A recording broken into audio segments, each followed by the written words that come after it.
So many of us carry heavy loads in silence, not because we have to, but because we're afraid to ask for help.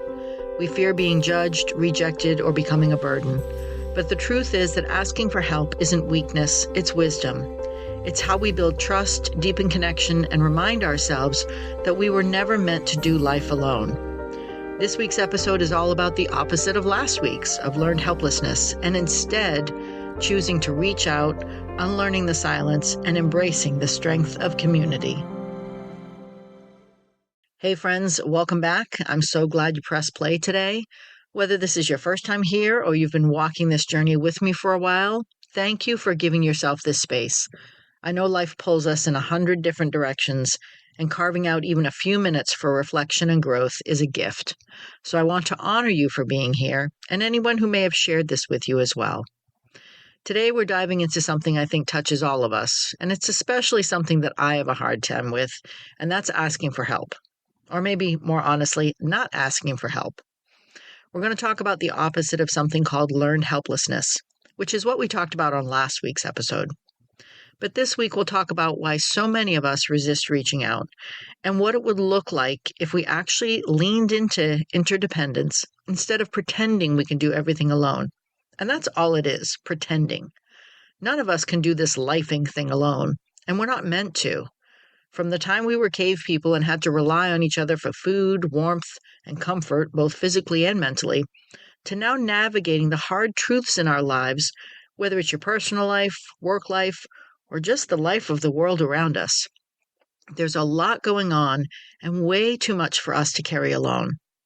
So let's breathe together, settle in, and explore this a bit. Let's start with a quick definition. If you listened last week, you heard me talk about learned helplessness, and I'd encourage you to go back and listen about how you can help others through this by helping them find their own strength. But for now, I'll explain it, which is it's a psychological term that basically means when someone has experienced repeated failure or difficulty, they eventually stop trying, even when change is possible.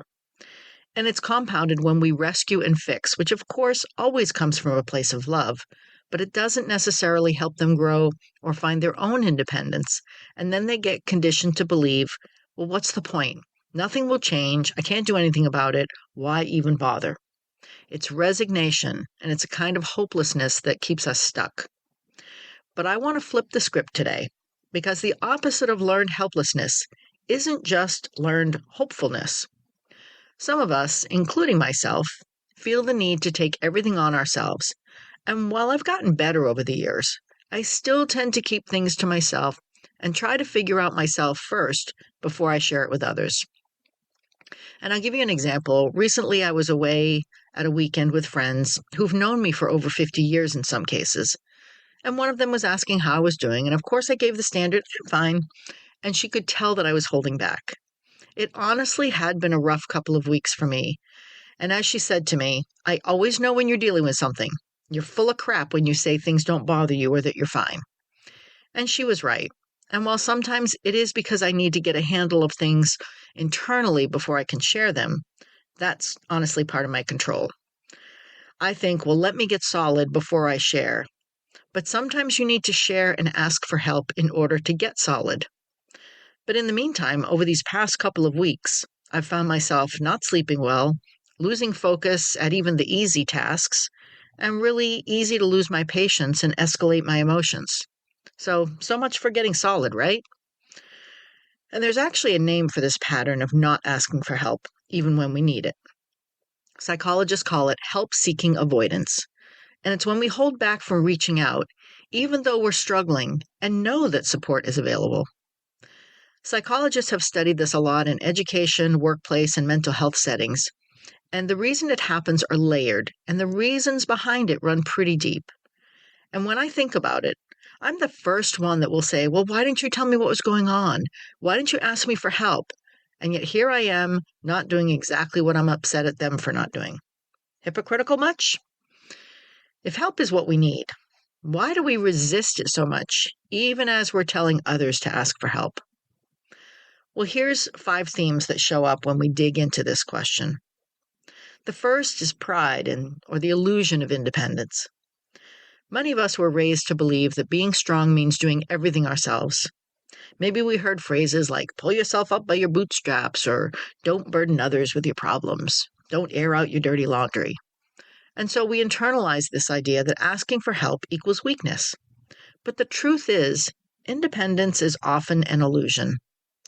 Every single one of us relies on others every day. Farmers who grow our food, workers who maintain our roads, our co-workers who have to do X so that we can do Y. Many cultures, though, especially Western ones, place high value on independence and self-reliance. And we get subtle and sometimes not so subtle messages that strong people don't need help. And this norm of self-sufficiency, as it's called, makes asking for help feel like a violation of cultural rules. The second is fear of judgment, and that's a big one. What if people think less of me? What if they see me as incapable, incompetent, or needy? What if I'm just too much? We worry people will see us as weak or incapable. And sometimes it's the norm of self-sufficiency that we grew up with, those messages that said, strong people don't need help and you need to handle it yourself. That fear of being judged, or worse, rejected, can keep us quiet. So instead of speaking up, we silently struggle. And this fear is tied to what psychologists call impression management, or the protection of the way others see us. And this is such a common theme, not just in asking for help, but in every aspect of our lives of worrying about what others think of us. But the question is, what do you think of yourself? The third is perfectionism and control. And while I'm not a perfectionist, I do have issues with control. Some of us avoid asking for help because deep down, we just don't trust others to do it right. We know we can do it better. Sometimes we link our identity to being the helper, the ones that others rely on. And asking for help threatens that self-image. It's easier to exhaust ourselves than admit we can't do it all. We like being the helper, not the one who needs help. And we'd rather burn ourselves out doing everything than risk letting go of control. But this perfectionism robs us of rest, collaboration, and often better results in the end. The fourth is shame and vulnerability. Sometimes that reason is being more vulnerable. Asking for help requires admitting we don't have it all together. But vulnerability isn't weakness, it's courage. And instead of asking for help, sometimes this can stir up shame when we do. This belief that I should be able to handle this. What's wrong with me that I can't? But shame loses all its power when we bring it into the light. And then there's the one that most of us tell ourselves, the fear of burdening others. How many of us keep quiet because we don't want to add to someone else's load? We look at their lives and we think, oh, they're already so busy and they have their own troubles. But the irony is most people feel honored when we ask. It's a way of saying, I trust you. I value you. I mean, think about how upset you would be if you have a friend that thought you were too busy to offer help, so they never asked. You might respond that you're never too busy to help when it's really needed. And the last is past experiences. Maybe you asked for help once and were let down.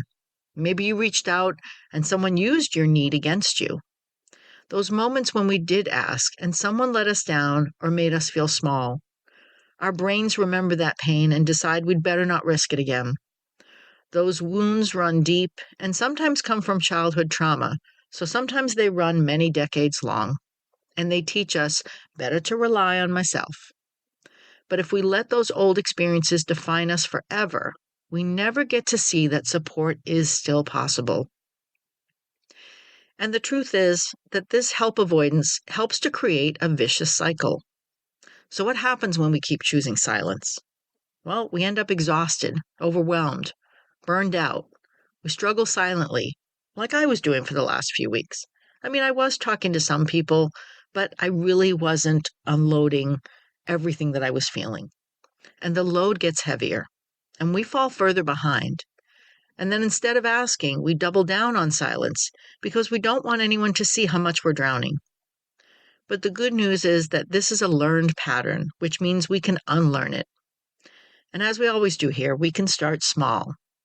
Ask for help in low-stakes situations, things that really won't matter too much. Ask for directions, a quick favor, a little support. Reframe what it means. Instead of I'm burdening, try I'm giving them a chance to show up just like I would for them. And maybe most importantly, asking for help strengthens connections. If we don't ask, we miss opportunities to deepen relationships. I mean, think about it. How many times have you felt honored when someone trusted you enough to ask for help? Helping builds connection. It says, I value you enough to let you in. And when we don't ask, we rob others of the chance to give.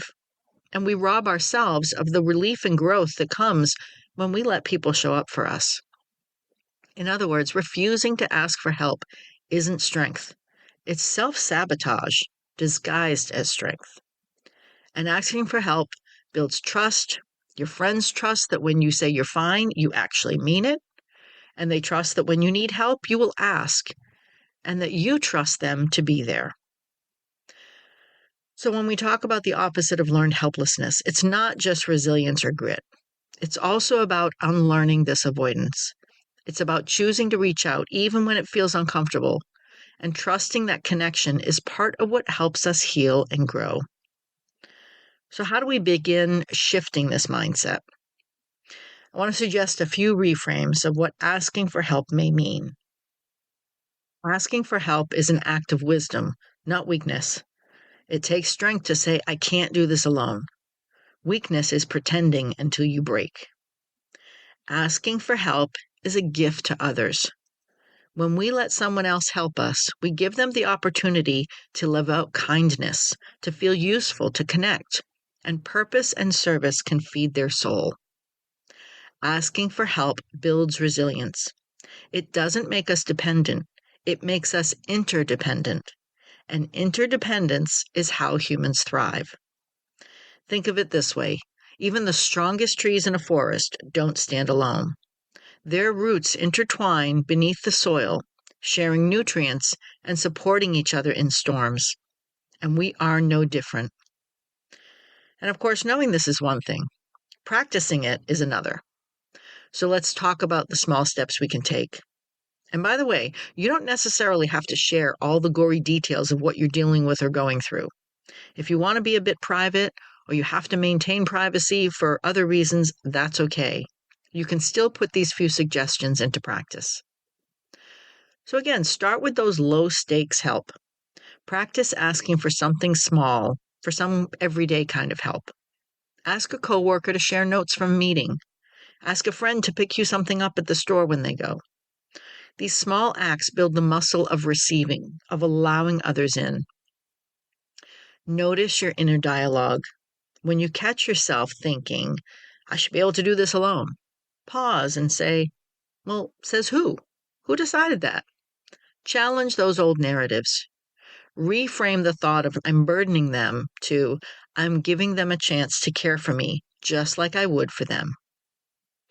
Use clear, simple requests. Sometimes we make asking for help harder than it needs to be. Just keep it simple.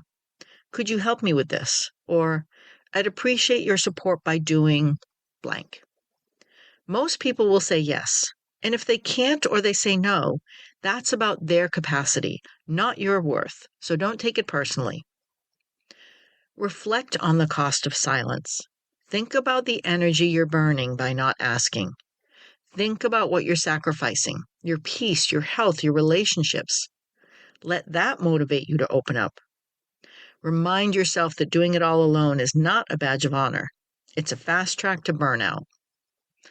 And finally, build safe circles. Surround yourself with people you trust. Friends, mentors, communities. Safe people make asking for help less scary. Asking for help is a relationship strengthener and helps to build that trust on both sides. Normalize the fact, not the thought, but the fact that each and every one of us needs help, and we are not alone. And on that thought that we are not alone, I want to touch on the spiritual side of this, because for many of us, not asking for help isn't just about the people. It's about God or the universe or whatever bigger presence we connect with. How often do we try to muscle through life on our own strength, forgetting that when we surrender or pray or meditate or breathe or ask the universe for guidance, that there's help. There's humility in asking. There's surrender in acknowledging we're not designed to carry everything alone, and that's the heart of it. We were never meant to. So here's my challenge for you this week, and it'll be the same for myself. Identify one area where you've been struggling quietly. Then choose one person you trust and ask for help, big or small. It could be practical, asking them to help you figure something out, help you do something. It could be emotional, asking someone to help support you as you do something hard or something you're afraid of. Or it could even be just simply asking someone to listen. Not fix, not offer solutions, but just listen and maybe let you have a good cry. There's nothing better than a good cry to clear your heart and head. I have a whole podcast just on that if you want to listen. And maybe then your good cry will turn into a good hug or a good laugh as you unload what you've been carrying. Remember, the opposite of learned helplessness is not doing everything by yourself. It's remembering that you do have power. And one of the greatest powers you have is the ability to reach out, to connect, and to ask. And when you let others show up for you, you're not only helping yourself, you're weaving stronger bonds, you're creating deeper trust, and reminding others that they are not alone either. And I know my friends will hold me accountable to this podcast more than any others. I can already hear them in my head. Remember what you said about help-seeking avoidance, Shirley. You're doing it again. And I promise I will try harder and work on it just like you're trying to do. I'm on this journey with you. We really are not alone. Thanks for being here today. I hope this conversation encourages you to take one small step toward asking, toward trusting, toward receiving, and maybe you can share this with someone who also needs to hear the same thing. And as always, remember, you are never alone in this journey, and at the very least, I'm growing as much as you are. Until next time, be gentle with yourself, keep walking forward. Let's unlearn the silence and relearn connection.